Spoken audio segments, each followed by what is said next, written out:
All right. So let's get into this. T-Bob game notes. We're going to start here.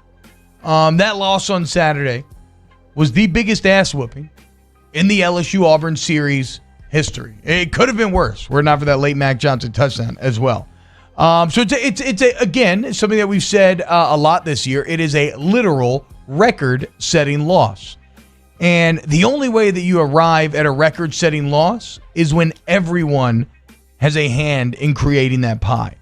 Like everybody has to play poorly, right? And so that's why when I see all of these takes on, oh, this was TJ Finley, or this was, should Max Johnson play, or if Miles had played, this would have gone differently, et cetera, et cetera. Like, I just don't agree with him. Yes, TJ Finley played a major part, and we'll get to what his role in this loss was. But it extends beyond Finley, just like the win over South Carolina extended beyond Finley. That was the best team game that you had against South Carolina. The score supports it. This was maybe the worst team game. I don't think maybe, actually. This was the worst team game that you had. And again, the score supports that. This is not on Finley in terms of where it started to go wrong. In fact, I think that this game actually has a pretty clear starting point, right? What was the catalyst for setting this snowball rolling downhill? In this game, I believe it was poor offensive line play, right? An inability to run the ball. Let's look at the chain reaction that creates. So an inability to run the ball on early first and second down sets up consistent third and longs, which then led to 3 and outs and an inability to possess the ball.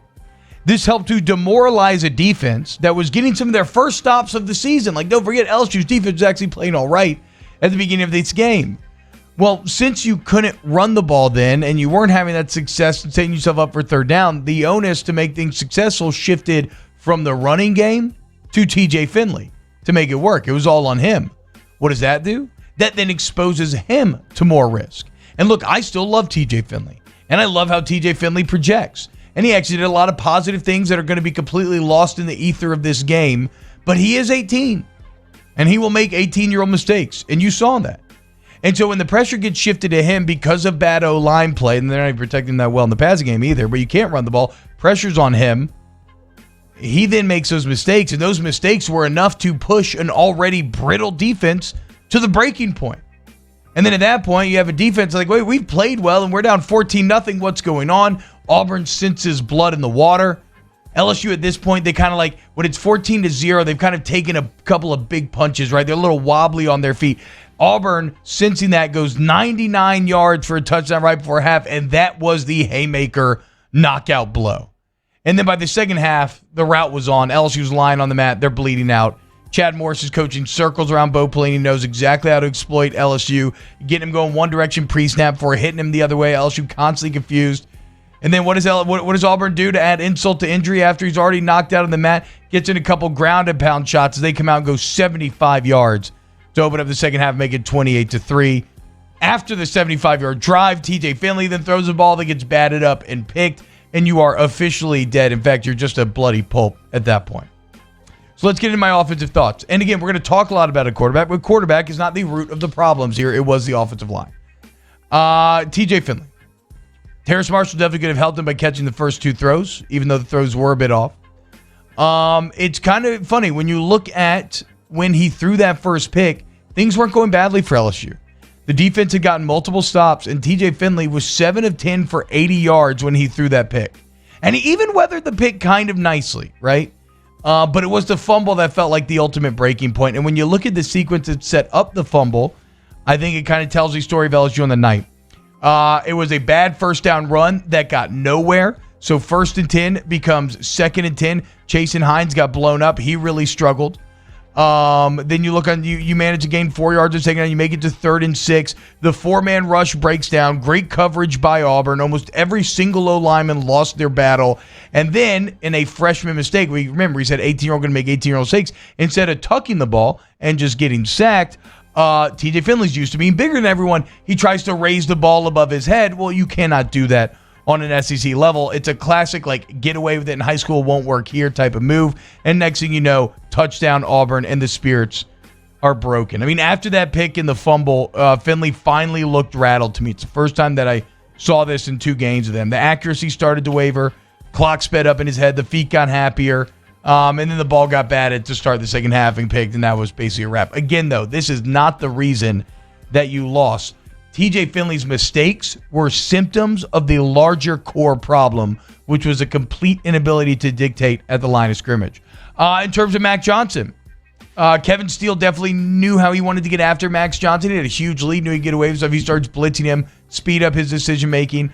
Max Johnson looked a little inaccurate early on, but he had a couple nice throws. I like when Max Johnson came in on that 3rd and 3, even though it's kind of BS that he had to because the helmet got knocked off. But I liked when he came in on that 3rd and 3 and went for it all to go for a touchdown early on. And then I like the touchdown that he hit at the end of Keyshawn Boutte to make it a little less embarrassing and a 2-point conversion. That said, I think TJ Finley looks like the better quarterback. I see why he won the job. But both those guys feel like they could be pretty good one day. Other thoughts on the offense. Eric Gilbert needs more touches. There is no way the 300-pound fat tight end from Auburn should have more touches than Eric Gilbert. That's bad offensive game planning. Speaking of which, I need more out of Linehan. I mean, I love the game plan against South Carolina, but mostly that's just because it worked. You played well in the offensive line. This offense, I was expecting a bit more of evolution. Like I was down with keeping the core of last year, but sometimes it feels like they're doing all the exact same things as last year. And come on, start scheming / calling more stuff to just get the ball into Eric Gilbert's hand. Why would you not? I feel badly. I've kind of fought against this. I've fully come over now, though. John Emery needs to get all the touches at running back. Maybe get the odd series off here or there, but it should not be a 50-50 rotation between him and TDP. Curry should only get a series if he has to. When your O-line is struggling in the way that they were and they are not getting the push, he gives you your greatest chance of making something out of nothing. Look at the play in the first quarter where he breaks the tackle, reverses the field, turns a TFL into a 5-yard gain. He had a first down run following the fumble return for a TV in which he had to hit a nice spin move in the hole. And then when you look at just the momentum of the game, after Auburn scores their first touchdown, was a huge drive when Curry goes in. What does he do? On first down, the woes continue. He drops a pass on first down. John Emery needs to remain in the game until he's too tired to play a series. As far as the offensive line goes, although they did get dominated by the game's end, it wasn't they were necessarily getting dominated early on. Like, there were no, just horrible, you just got flat out beat, and that's what caused it. It's almost worse in a way. You kind of just consistently got your ass kicked on a fundamental level. Just had no push the entire game. You were getting pushed back across your side of the line of scrimmage the entire game. Tyson Hines took a step back after what I felt was a great game against South Carolina. And he just struggled more and more as the game went on, and the offensive line kind of reflected his struggles. Liam Shanahan, too, continues to struggle with the physicality of the SEC week in and week out. He got pushed back quite a bit. And like the rest of the team, the fumble seemed to break the offensive line. And the struggles of this are so odd, and it's one of the biggest misreads I had on this game. Coming into this game, I thought South Carolina's defensive line was better than Auburn's. I think that was kind of the accepted idea, and Auburn's defense had not been good all season long, but they were good in this game. Unfortunately, LSU, in my mind, needs to accept that the tempo zone run on 3rd and short just isn't working as well this year. The QB personnel is not well suited to it. You can make it a zone run, which takes away one of the big advantages of how you ran it last year, which is where it was a zone read and Burrow could pull it. Even if you block that defensive end and don't read it, it's just not working. And the tempo isn't crisp enough either. You don't get down the line fast enough to actually catch the defense off guard. And so what does it end up being? It ends up being slow and predictable. And this is where, as a coach, you have to make tough decisions and accept that your personnel just isn't well suited to that sort of play. So that's my offensive stuff. Defensively, like I said, you had actually a solid start to this game. The offensive mistakes ends up breaking you. Still, the defense is too easy to break, in my opinions. Jacoby Stevens still doesn't understand run fits, even with improved linebacker play. Micah Baskerville was an improvement. He's decisive, if nothing else, and aggressive. He was trying to dictate and meet people on the line as opposed to the other way around. Unfortunately, like the rest of the LSU defense, guys still just talk at the snap too much. They communicate too much. 1st and goal after Auburn got the pick really epitomizes what I'm talking about, where a simple pre-snap motion causes Eli Ricks to run all the way from the right side of the field to the left side of the field, across the entirety of the field, only for when the ball is snapped to go right where Ricks just vacated, touchdown Auburn. But consistently, again, guys are pointing, talking, not set. Go. If you're watching online right now, Danny, look at Jabril, or look at Damone Clark looking backwards to Eli Ricks running across the field as the ball is snapped, and then the field goes right where Ricks ran away from. So it's bad. I gave this defense too much credit for simplifying last week. It only looked better against South Carolina because South Carolina's offense is so bland it did not challenge you. You want to beat LSU, run pre-snap motion. If you run a jet sweep, you will blow LSU's mind. They have no idea how to defend it. Constantly caught flat-footed going the wrong way. No QB spies on some play, which was shocking considering that even Auburn had a spy on Finley at times. Eli Ricks had a big hit on an end around. And it's kind of crazy. I think it's worth noting that stands out because where have the big hits been for LSU this year? Think in your head right now, boys.